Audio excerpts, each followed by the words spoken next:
Alright, I have no idea what he was doing there, but I'm sure it's worked, whatever it was.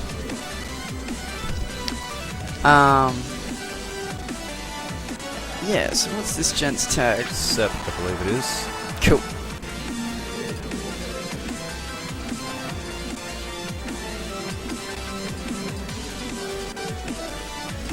Alright, so what are we looking at here? Are we still looking at PM All-Stars, or are we looking at PM Top 16? Actually, yeah, I'm not sure. We'll be able to tell when they're when we see their stock icons, and we'll sort that out. Now, Sep, if it is PM All-Stars, I know that Sep is quite capable with multiple characters. Like he enjoys just going and looking at a whole bunch of characters. It's not All-Stars though, so. Might be Avocadobride's colour. Or maybe wrong stage. Yeah, it is supposed to be All-Stars, I think. Oh, really? Maybe? I don't know. It's in that mode, but they've just picked those characters. So, I don't know. They might be playing just PM singles, or they might be playing... No, it was just the colour, I think. Okay. Alright, cool. Yeah, getting right into it. So we've got King DeDeDe versus Game & Watch. Game & Watch having some really ridiculous combos. As you're seeing right here. Yeah. King DeDeDe having some of the biggest hitboxes in this game, like, bar none. That hammer is enormous, and just the way they've chosen to animate it in PM, mucked around a bit and just created enormous hitboxes for it. So having played Sep before, I'd say his playstyle is very bait and punish, but also, like, if he starts to get a feel for his opponent's habits, he just starts throwing hitboxes out there where he expects them to be. Usually works out for him. That was a tidy stock from Avocadobride. That was, so yeah. 6%. Had a 111% combo to start us off. And he's taking full control of the stage in this stock as well. The momentum is definitely with Avocadobride at the moment. Ooh, there you go, just ridiculous. I assume Game & Watch is still as light as he is in Melee? Yes, he is. Very glass cannon. He's very glass cannon in PM. I don't know much about Melee myself, but... he's terrible. Absolutely terrible. Right. Yeah, it's still kind of a question as to how awesome he is in PM, because, like, we've got Mr. Els and we've got some really awesome Game & Watch players in Perth. But the meta's still kind of being figured out. Yep. As it stands at the moment, though, he's being well developed. The meta for Game & Watch is coming along really quickly, so people know what to do with him at the moment.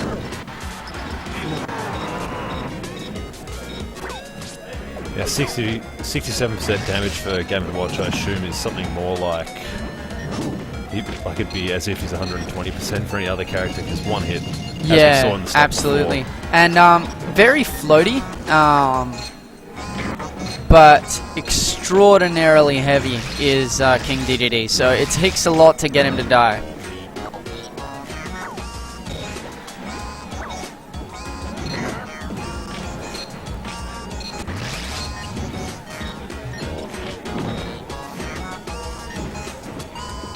Okay.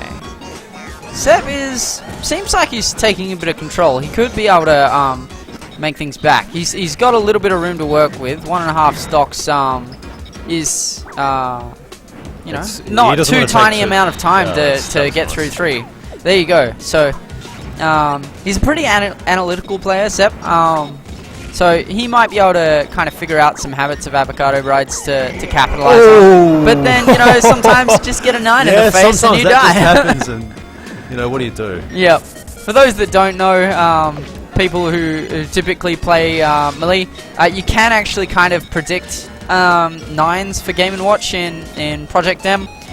So you've got a couple of indicators. The last 2 numbers that have come out will never come out on this term. So if you got a 3 and a 6 last time, you'll never get a 3 or a 6. Yep. And then the dots that appear over Game & Watch's head when he uses his hammer, they tell you whether the next number is going to be odd or even. If there's 1 dot, it's even.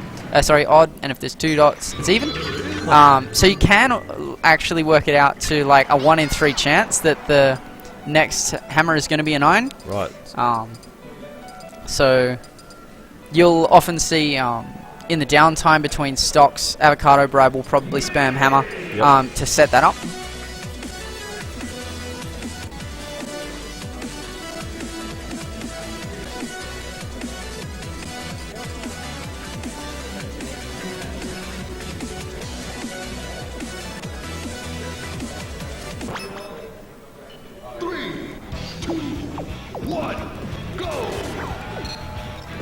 Alright. Okay, so what do you think Seb has to do differently this time to avoid getting bopped like he did last time?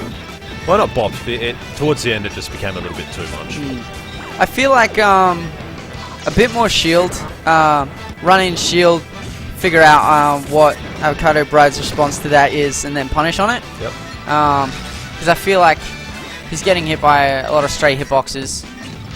I'm going to have to try and pay attention to who's spending most of the time going in, because... And right now it's definitely Avo. Yeah. He's just relentless in his pressure at the moment. The talk cancels. He's a big fan of those. He loves ringing the bells. Yeah, I feel like Avocadobride's at the moment just able to run around the stage too much and go where he pleases. So controlling the space is ultimately what Sep wants to do. But I feel like he has been trying to do that, and it hasn't been working out for him, because he's been putting out a few waddles, waddle dees and waddle doos, to try and help with that, and using the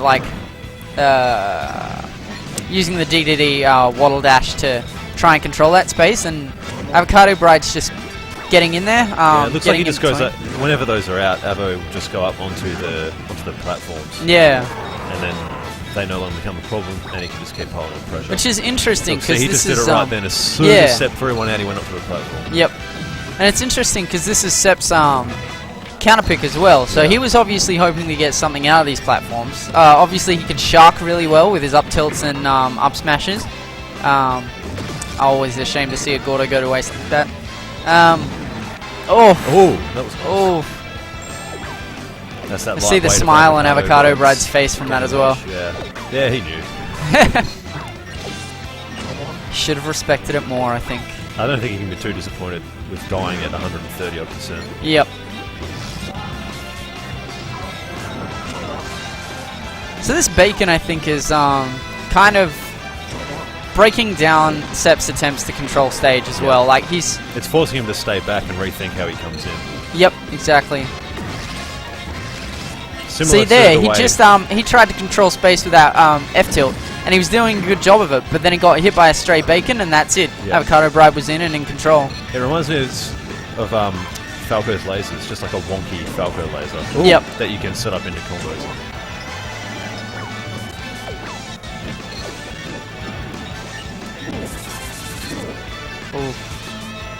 Up air can kill.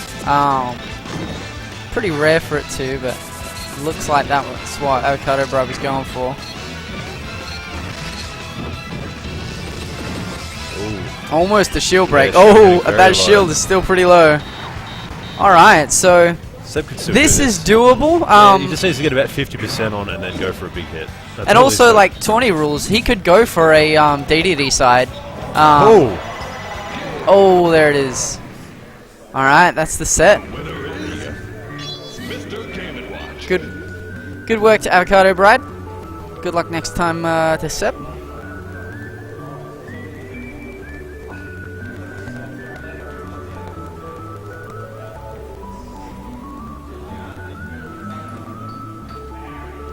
I assume we're going to keep going with top 16? Yeah, I'm not sure. I know we've still got Losers Finals and Grand Finals for PM All-Stars, but because of the timing issues that we've been having all day, I wouldn't be surprised if maybe Losers Finals is played off-stream. Yeah. And I think we'll probably see Grand Finals on stream, but I'm not sure. Yeah, I'd say we will.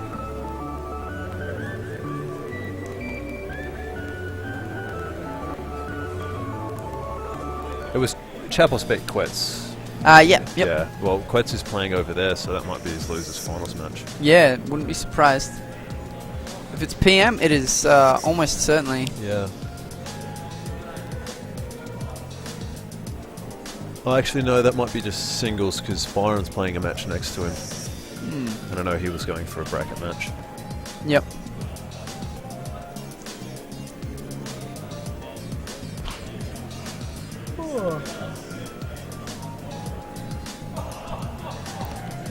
What's your routine for preparing for a tournament?